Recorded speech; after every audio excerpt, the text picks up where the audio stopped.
మమతకు భయం పట్టుకుందా? ఎలాగైనా ఓడిపోతామని తెలిసిపోయిందా? మమత సుప్రీంకోర్టు తలుపు ఎందుకు తట్టింది? కౌంటింగ్ పై టీఎంసీ క్యాంపులో అనుమానాలున్నాయా? గెలుపుపై బీజేపీలో ఆశలు పెరిగిపోయాయా అంటే అవుననే అనుమానాలు వ్యక్తమవుతున్నాయి. ఎందుకంటే స్వాతంత్ర్యం తర్వాత రికార్డు స్థాయిలో జరిగిన పోలింగ్ హాట్ టాపిక్ గా మారింది. దేశంలో ఎక్కడ చూసినా పశ్చిమ బెంగాల్ ఇష్యూ నడుస్తోంది.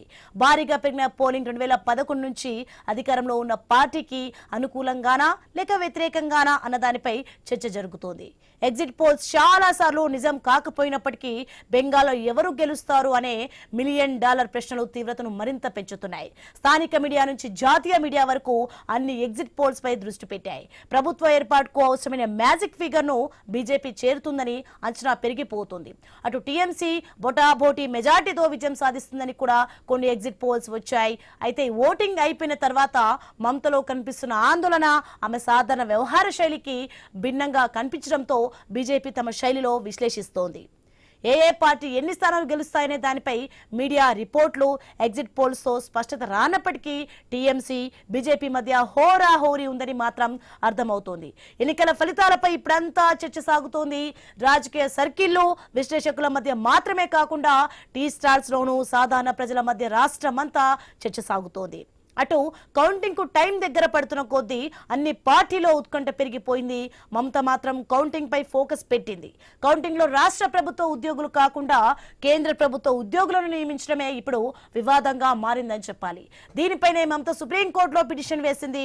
విచారణ చేసిన సుప్రీంకోర్టు మమతకు షాక్ ఇచ్చింది. ఈసీ జారీ చేసిన సర్క్యులర్ కి ఓకే చెప్పింది. కౌంటింగ్ పై ఎందుకు అనుమానాలు? కేంద్ర ప్రభుత్వ ఉద్యోగులను నియమిస్తే సమస్య ఏంటి? నమ్మకం లేదా?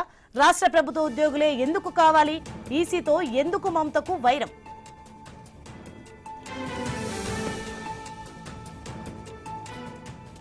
ఇక అటు తమిళనాడు రాజకీయాలు కూడా హిట్ ఎక్కుతున్నాయి. ఇప్పటికైతే వచ్చిన ఎగ్జిట్ పోల్స్ మాత్రం డీఎంకేకు పట్టం కట్టాయి. విజయ్ పార్టీకి కూడా 1-2 ఏజెన్సీలు మెజార్టీ ఇచ్చాయి. ఇదే ఇప్పుడు తీవ్ర చర్చకు దారితీస్తోంది. ఢిల్లీలో విజయ్ మోడీని కలిసినట్టుగా ఉన్న ఫోటో సోషల్ మీడియాలో వైరల్ అయింది.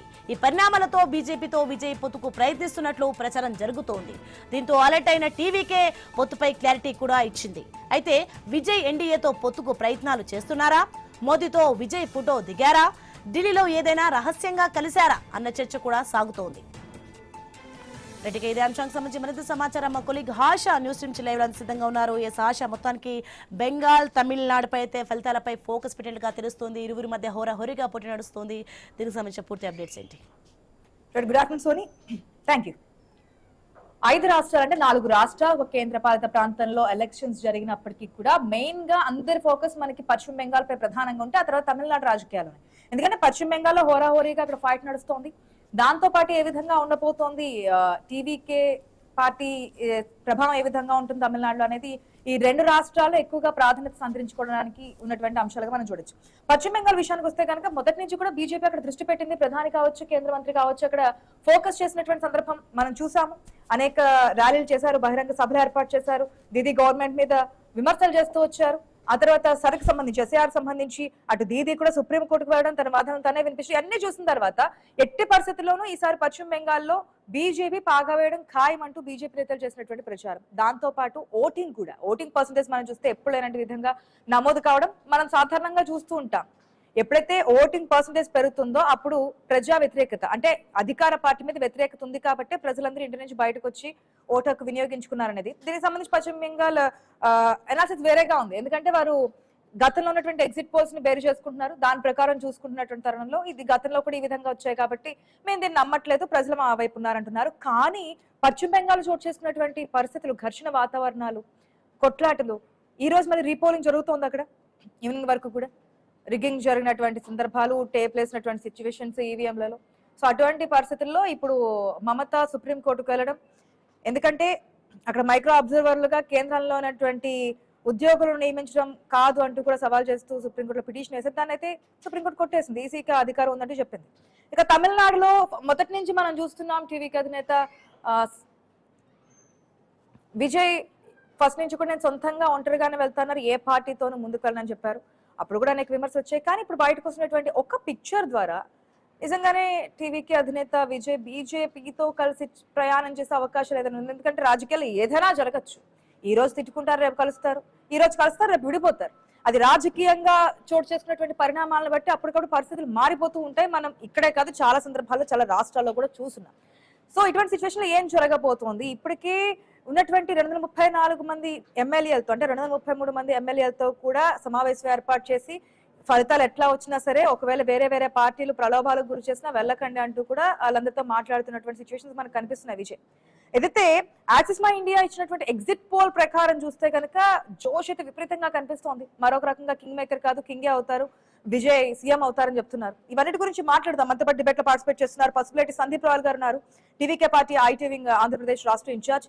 మనకి పోతిరెడ్డి కృష్ణకాంత్ గారు ఉన్నారు, ఏపీ బీజేపీ మీడియా ప్రతినిధి. బండారు రామ్మోహన్ రావు గారు ఉన్నారు, పొలిటికల్ అనలిస్ట్. నమస్తే అండి, good afternoon, welcome to the show.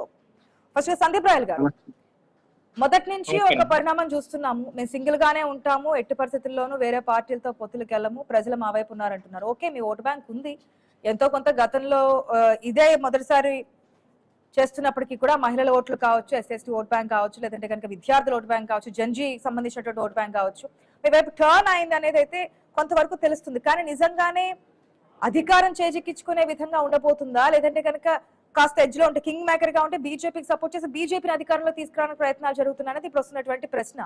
సమాధానం ఏంటి? మేము 100% మెజారిటీతో గవర్నమెంట్ ఫామ్ చేయబోతున్నాం. కానీ చాలా మంది చాలా రకాలుగా మాట్లాడుకోవచ్చు. అంటే మా పార్టీ అయితే చాలా క్లియర్ స్టాండ్ ఉంది, గవర్నమెంట్ ఫామ్ చేయబోతున్నాం. అంతేకాకుండా విజయ్ గారు పార్టీ ఆవిర్భావం దినోత్సవంలో విల్లుపురంలో ఆయన ఒక మాట చెప్పాడు, మేము డిఎంకేతో కానీ బీజేపీతో కానీ ఎటువంటి పొత్తు పెట్టిన పరిస్థితి ఉండదు, మా రాజకీయ ప్రధాన శత్రువు డిఎంకే, మా శాశ్వత సైద్ధాంతిక శత్రువు బీజేపీ. కాబట్టి ఈ రెండు పార్టీలకు సంబంధం లేకుండా ఎవరైనా మాతో కలిసి వస్తే వాళ్ళకి ప్రభుత్వంలో మేము అవకాశం ఇస్తామని ఆ రోజు స్టాండ్ చెప్పారు. ఈ రోజు అదే స్టాండ్ ఉన్నారు. మేమైతే క్లియర్ కట్ గా 130 సీట్లు మేము నమ్ముతున్నాము. ఒకవేళ ఇంకేం మీరందరం వచ్చినా కూడా డిఎంకే బీజేపీతో సంబంధం లేకోకుండానే గవర్నమెంట్ ఫామ్ చేసేట్టుగా మా పార్టీ ముందడుగేస్తుంది. Exit polls only Axis My India కాకుండా మిగిలిన ఎగ్జిట్ పోల్స్ చూస్తే కనుక దాదాపుగా 14 లేదంటే 20 స్థానాలు వస్తాయని చెప్పి ఒక్కొక్కటి ఒక్కొక్క రకమైన ఎగ్జిట్ పోల్స్ ఇచ్చాయి. ఆ విధంగా చూస్తే అటు టీవీకే పార్టీ ఏదో ఒక పార్టీకి సపోర్ట్ చేస్తేనే ముందుకెళ్ళి సిచ్యువేషన్స్ కనిపిస్తున్నాయి. దాన్ని ఎట్లా చూడొచ్చు? అంటే టీవీకే పార్టీకి వేరే పార్టీ సపోర్ట్ చేయడం వేరు, టీవీకే వేరే పార్టీ సపోర్ట్ చేయడం వేరు.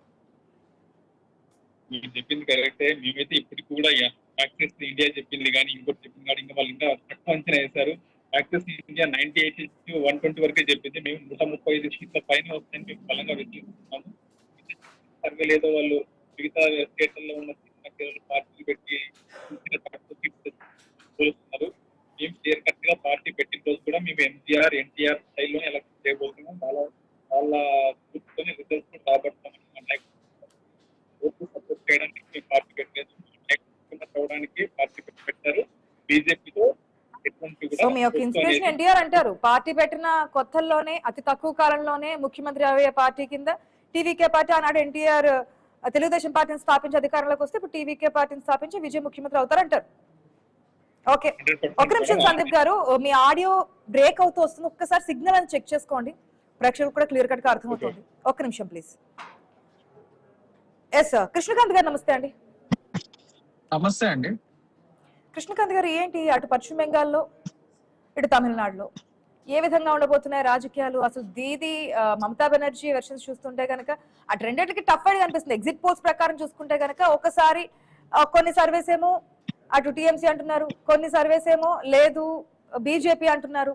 ఇట్లా నడుస్తోంది. ఏది పక్కాకి సార్ మనకి ఎగ్జిట్ పోల్స్ ఎప్పుడు ఎగ్జాక్ట్ పోల్స్ కావు, కాకపోతే మనం బెరీ చేసుకుంటున్నాం కాబట్టి దాని గురించి మాట్లాడుతున్నాము. మీ అభిప్రాయం ఏంటి? ఎందుకు ఇప్పుడు సుప్రీంకోర్టుకు కూడా వెళ్ళారు, ఆడి స్ట్రాంగ్ రూమ్ చెక్ చేస్తున్నారు? మేడం, ఇవాళ రోజు మనకి ఈ దేశ చరిత్రలో ఎలక్షన్ హిస్టరీ ఏదైతే ఉందో ఒక హిస్టరీలో మనకి క్లియర్ గా తెలుస్తుంది. ఎప్పుడైతే అత్యధికంగా ఓటు శాతం నమోదైందో అప్పుడప్పుడు ఆ రూలింగ్ గవర్నమెంట్ కి ఎప్పుడు అది రివర్స్ అయింది కానీ ప్రాబ్లమాటిక్ అయింది కానీ వాళ్ళకి అనుకూలంగా ఎప్పుడు ఓటింగ్ పడలే. అది మనకి హిస్టరీ ఆఫ్ ఎలక్షన్స్ చెప్తుంది, మనకి చరిత్ర చూసుకుంటే అదే చెప్తుంది. సో ఇవాళ రోజు స్వాతంత్రం వచ్చిన తర్వాత వెస్ట్ బెంగాల్ లో ఇంత హైయెస్ట్ పర్సంటేజ్ ఆఫ్ ఓటింగ్, అంటే ఇంత ఎక్కువ శాతం 90% పైన ఓటింగ్ శాతం నమోదవడం అనేది ఒక హిస్టరీ, వెస్ట్ బెంగాల్ హిస్టరీలోనే ఒక పెద్ద ల్యాండ్ మార్క్ హిస్టరీ అది. సో అలాంటప్పుడు అది ఖచ్చితంగా 2011 నుంచి ఉన్న తృణమూల్ కాంగ్రెస్ కి యాంటీ ఇన్కంబెన్సీ ఓటింగ్, అది రివెంజ్ ఓటింగ్ అని క్లియర్ గా తెలుస్తుంది. సో అలాంటప్పుడు బీజేపీ అక్కడ గవర్నమెంట్ ఫామ్ చేయడం ఖాయం.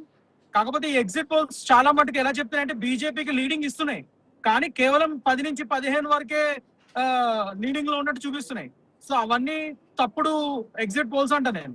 They are not exact polls. మీరు చెప్పింది కరెక్ట్ అది. ఎందుకంటే ఎగ్జిట్ పోల్స్ జనరల్ గా మనకు తెలుసు, కేవలం వాళ్ళొక 1000 మంది ఒక 100లో కొందరిని తీసుకొని శాంపుల్స్ కింద తీసుకొని చేస్తారు ఎగ్జిట్ పోల్స్ అనేవి. అవి ఎప్పుడు ఎగ్జాక్ట్ రిజల్ట్స్ ఇవ్వవు. సో డెఫినెట్ గా నేనేది ఏంటంటే ఈ ఎగ్జిట్ పోల్స్ లీడింగ్ చూపిస్తున్నాయి బీజేపీ బెంగాల్లో. కానీ నేనేమంటే మనం వ్యత్యాసం చాలా ఉంటుంది రేపు రిజల్ట్స్ వచ్చినప్పుడు. బీజేపీ హైయెస్ట్ మెజారిటీతో విన్ అవుతుందని చెప్తున్నా నేను. Nearly 200 seats bench mark touch చేస్తాం అనేది నా నమ్మకం. This is my personal opinion. So definite గా మేము అక్కడ బీజేపీ గవర్నమెంట్ ఫామ్ చేస్తాం. ఎందుకంటే మీకు తెలిసి వాళ్ళ రోజు రాజ్యాంగానికి తూట్లు పొడుస్తూ మమతా గవర్నమెంట్ అక్కడ ఈ ఎలక్షన్స్ అప్పుడు ఎంత వైలెన్స్ క్రియేట్ చేశారు. ఇంత బీజేపీ కావాలని చెప్పంటే ఒక రాష్ట్రంలో పాగా వేయాలంటే ఏ విధమైన ప్రయత్నాలు చేస్తున్నారు, అన్ని పశ్చిమ బెంగాల్ చేస్తున్నారని చెప్పి అంటున్నారు. దీది మేడం ఒకటి చెప్తా, ఇప్పుడు జమ్మూ అండ్ కాశ్మీర్ లో ఆర్టికల్ 370 అబ్రిగేషన్ అప్పుడు, ఆ 370 ఆర్టికల్ తీసేటప్పుడు అక్కడ కేవలం సిఆర్పిఎఫ్, అక్కడ లా అండ్ ఆర్డర్ ని కాపాడటానికి సిఆర్పిఎఫ్ బలగాలు కేవలం 60,000 మందిని పెట్టాము.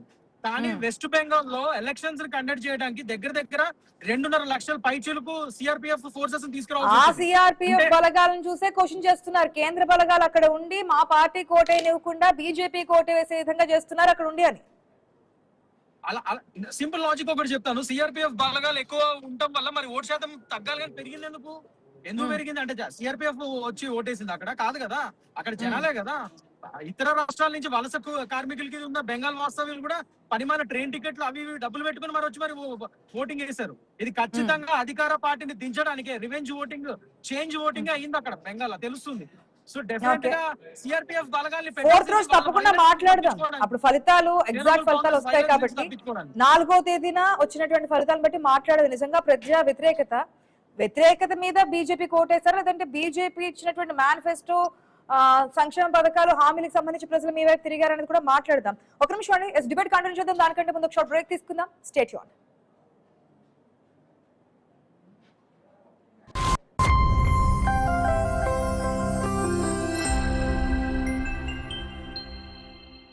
మాస్టర్ మైండ్స్ కామర్స్ చదవాలనుకునే 10th ఇంటర్ విద్యార్థుల తొలి ఎంపిక. మాస్టర్ మైండ్స్ కామర్స్ చదవాలనుకునే 10th ఇంటర్ విద్యార్థుల తొలి ఎంపిక. మాస్టర్ మైండ్స్ కామర్స్ చదవాలనుకునే 10th ఇంటర్ విద్యార్థుల తొలి ఎంపిక. మాస్టర్ మైండ్స్ కామర్స్ చదవాలనుకునే 10th ఇంటర్ విద్యార్థుల తొలి ఎంపిక. మాస్టర్ మైండ్స్ కామర్స్ చదవాలనుకునే 10th ఇంటర్ విద్యార్థుల తొలి ఎంపిక.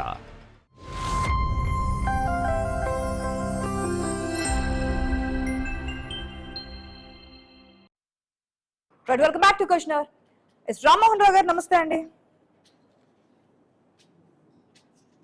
హలో నమస్తే, చెప్పండి. రామ్మోహన్ రావు గారు, ప్రతి పార్టీ కూడా గెలుపు మీద ఆశను పెట్టుకోవడం తప్పేమీ కాదు. అది సర్వసాధారణంగా ఏ రాష్ట్రంలో అయినా సరే ఫలితాలు వచ్చే వరకు కూడా అదే ధీమాను వ్యక్తం చేస్తూ ఉంటాయి. వచ్చిన తర్వాత దానికి గల కారణాలు ఏంటి ఇది అని చెప్పి మనం చూస్తూనే ఉంటాం. అనేక రాష్ట్రాల ఎలక్షన్ సంబంధించి మనం డిస్కస్ కూడా చేసాం. అయితే ఇప్పుడు జరుగుతున్నటువంటి సిచ్యువేషన్స్ దీది ఎందుకు ఈ స్థాయిలో రియాక్ట్ అవుతున్నారు? సుప్రీంకోర్టుకు వెళ్ళడము, లేదంటే కనుక కేంద్ర ప్రభుత్వ బలగాల మీద, కేంద్ర ప్రభుత్వ ఉద్యోగుల మీద ఇక్కడ ఉండడం కరెక్ట్ కాదని మా వల్ల అంటే వాళ్ళు కావాలని చెప్పి సిఆర్పిఎఫ్ బలగాలు ఓట్లేస్తున్నారు. ఓటింగ్ రోజు కూడా మనం చూసాం, సెకండ్ విడత పోలింగ్ లో ఆడు ఓటేస్తున్నప్పుడు కూడా ఇక్కడ కేంద్ర బలగాలు ఉండి ఓటేస్తున్నారు, ఇది సరైన పద్ధతి కాదంటూ అనేక కామెంట్స్ చేశారు. అంటే ఓడిపోతాము అని చెప్పి తెలుసుకున్నప్పుడు ఇటువంటి కామెంట్స్ వస్తూ ఉంటాయి.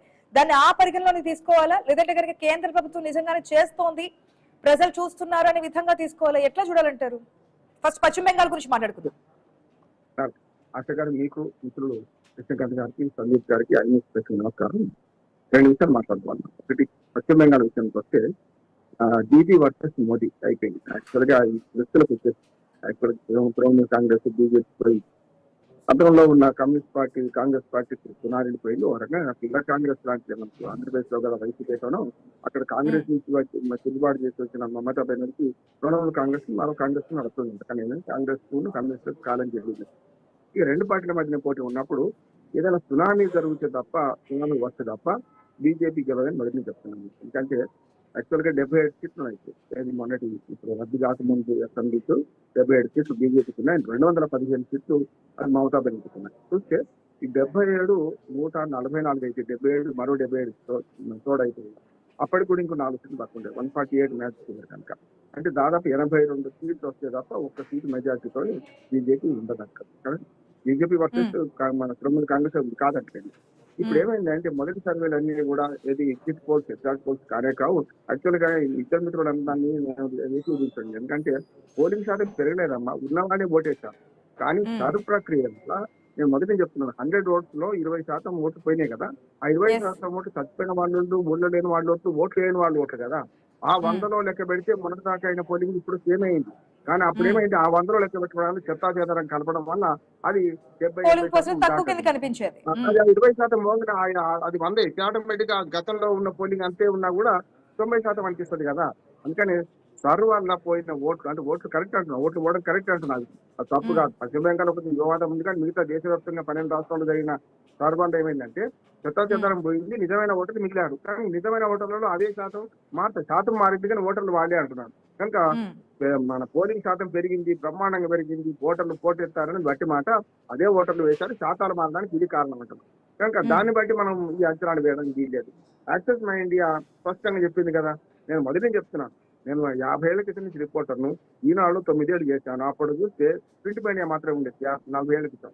అప్పుడు మేము అడిగితే మీకే వేసిన బిడ్డ అనే వాళ్ళు, ఎవరికి వేసిన ఓటా అంటే అడిగితే, కానీ నేనేమంటా అంటే నేను పార్టీ కాదన్నా కూడా అమ్మ మీకే వేసిన అనేవాళ్ళు. అంటే ప్రజలు ఎప్పుడు కూడా బయటకు రారు, బయటకు చెప్పరు. చదువుకున్న వాళ్ళు కొందరు బయటపడరు, చదువుకున్న వాళ్ళు బయటపడరు. కనుక ఈ ఎగ్జిట్ పోల్స్ అనేది పోలింగ్ కాగానే సినిమాల్లాగా బాగుందా లేదా అని అడిగితే చెప్పేది కాదు. చాలా మంది గుమ్మనంగా ఉంటారు, నిరక్షరాస్యులు మరింత గుమ్మంగా వస్తారు. కనుక ఎగ్జిట్ పోల్ ఎగ్జాక్ట్ పోల్ కావు. అందుకనే యాక్సెస్ మై ఇండియా స్పష్టంగా చెప్పింది, గురువారం చేద్దాం, బుధవారం నాడు మాకు అంచనా దొరకలేదండి. గురువారం పోయి శుక్రవారం శనివారం ఉన్నాం.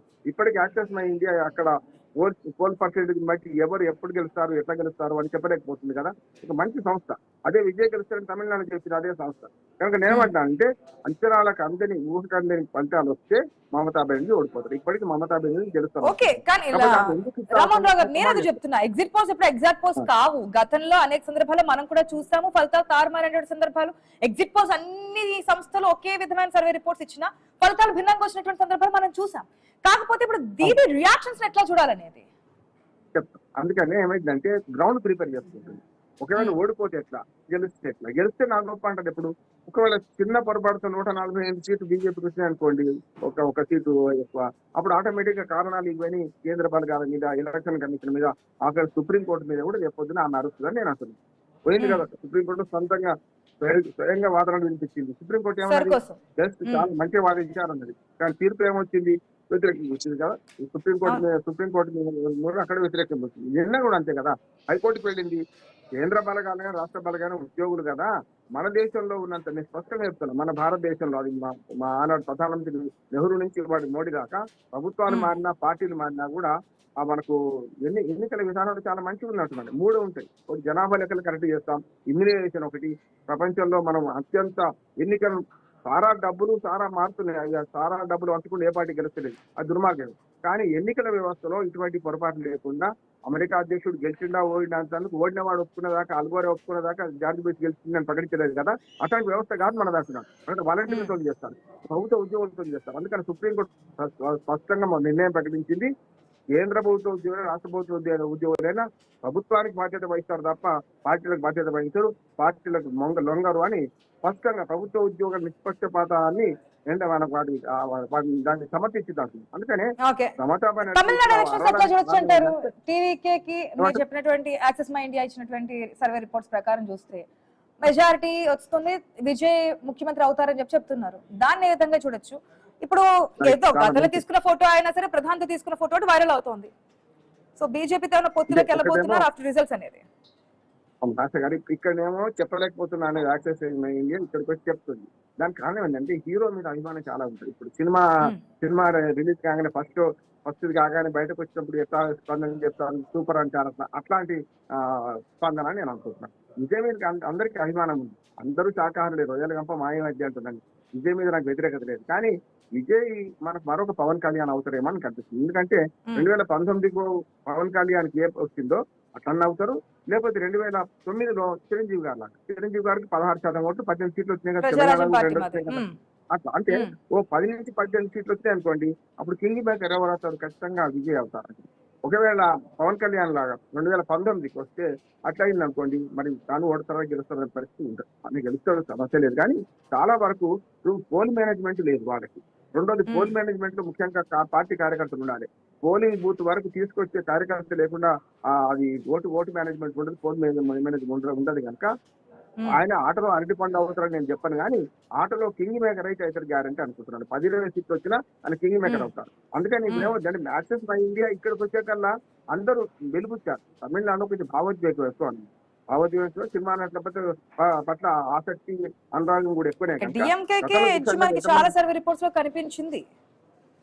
అవును. అయితే ఒక్కటి ఏంటంటే అన్నా డిఎంకే కూటమి మొత్తం విఫలం అయితే, అంటే డిఎంకేకు సరైన ప్రత్యామ్నాయం విజయ్ అని భావిస్తే, నేను చెప్తున్నా ఎక్కువ బట్స్ ఉంటాయి ఇందులో, భావిస్తే మాత్రమే విజయ్కి ఎక్కువ సీట్లు వచ్చే అవకాశం ఉంది. కానీ 2 దిగ్గజాల మధ్య 2 కూటములు ఉన్నాయి. ఒకటి కాంగ్రెస్ ఉన్నది, ఒకటి బీజేపీ ఉంది. ఇద్దరు కూడా చెరువు 27 సీట్లు చేస్తున్నారు. గమ్మటిగా ఏంటంటే నెంబర్ గేమ్ లో ఇటు జాతీయ పార్టీ 2 కూడా ప్రాంతీయ పార్టీని జతగట్టి డిఎంకేతో జతగట్టిన కాంగ్రెస్ పార్టీ 27 సీట్లకే పోటీ చేస్తుంది. అన్నా డిఎంకేతో జతగట్టిన మన బీజేపీ 27 సీట్లకే పోటీ చేస్తుంది. వాళ్ళు అక్కడ కింగ్ మేకర్లు కాదు, కేవలం అందులో భాగం పంచుకుంటారు. ఎవరికి గెలిచినా ఆ కుటుంబంలో భాగం పంచుకుంటారు. కానీ విజయ్ అట్లా కాదు కదా. అటు పక్క డిఎంకేను పూర్తిగా స్టాలిన్ అన్న అని చెప్పి స్టాలిన్ వ్యతిరేకిస్తున్నాడు. ఇటు పక్కన సందీప్ రాయ్ గారు చెప్పిన పాయింట్ వస్తే గనక మేము అటు డిఎంకే తోను వెళ్ళము, బీజేపీతోను వెళ్ళము అంటున్నారు. ఇంకొన్నటువంటి ఆప్షన్ ఏంటి? అక్కడ మెజారిటీ సీట్లు రాకపోతే అన్నా డిఎంకేకు సీట్లు ఎక్కువ వస్తే దగ్గరగా మన సమీపంలో ఉంటే మెజారిటీకి మ్యాజిక్ ఫిగర్ కు అన్నా డిఎంకేతోనే విజయ్ వస్తారంట. ఎందుకంటే డిఎంకే కాదు, డిఎంకే కంటే అంటే డిఎంకేకు తక్కువ అంటే 145 కన్నా తక్కువ వచ్చినాయి అనుకోండి, అప్పుడు ఏమవుద్ది అంటే 118 కన్నా తక్కువ వచ్చినాయి అనుకోండి, అప్పుడు ఆటోమేటిక్ గా ఎవరికి తక్కువ వస్తే వాళ్ళకి మెజారిటీ వచ్చే అవకాశం ఉంది. ఫస్ట్ అయితే ఆయన ఇచ్చే ప్రిఫరెన్స్ అన్నా డిఎంకేకి ఇస్తారనుకుంటున్నాను. సిద్ధాంతపరంగా కనుక బీజేపీ అందులో ఉంది కనుక నేను చేరని అనుకుంటే డిఎంకే కూడా చేస్తూ అప్పుడు ఉప ముఖ్యమంత్రి గ్యారంటీ ఏది ఒక 20 నుంచి 30 సీట్లు ఆయనకు వచ్చినాయి అనుకోండి, ఈ 30 ఎవరు నష్టపోతావు? ఇసుక అటుపక్క నష్టపోతారు కదా. ఇప్పుడు ఇద్దరి మధ్యన ఏదో ఒక పక్క నష్టం జరుగుతుంది కనుక దగ్గర వీళ్ళ గెలుపోవటం నిర్ణయించే శక్తి మాత్రం విజయ్కి ఉంది అంటున్నాను.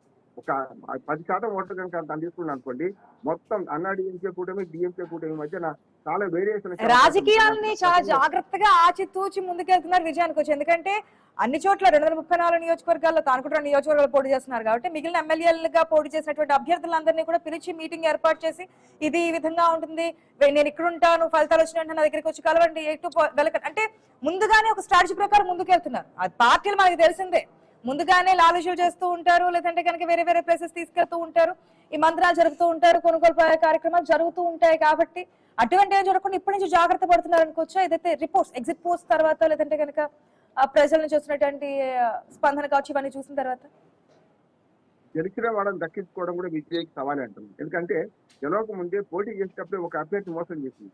అన్నా డిఎంకే వైపు ఉండి మోసం చేసి టైంకు మన విడ్రా కూడా కాదు, ఆయన నామినేషన్ చెల్లలేదు. ఆయన ఒక ఓటు 234లో సీట్లో పోటీ చేయకుండా అయిపోయినాయి. కనుక దాని అనుభవం చూసుకొని యాక్సెస్ మై ఇండియా సర్వేని చూసుకొని ఉన్న వాళ్ళన్న 20 గెలుస్తారా, 30 గెలుస్తారా, 10 మంది గెలుస్తారా, ఇద్దరే గెలుస్తారా, వాళ్ళని దక్కించుకోవడం పెద్ద సవాల్ అంటున్నాను. ప్రాంతీయ పార్టీలకు ఇంకా మరీ కష్టం అండి. విజయ్ లాంటి అనుభవం లేదు, కానీ చరిత్ర ఉంది. ఆయన చెప్తున్నాను కదా, ప్రజాదరణ ఉంది, కానీ ఆ ప్రజాదరణ ఓటు రూపంగా మారుతుందా?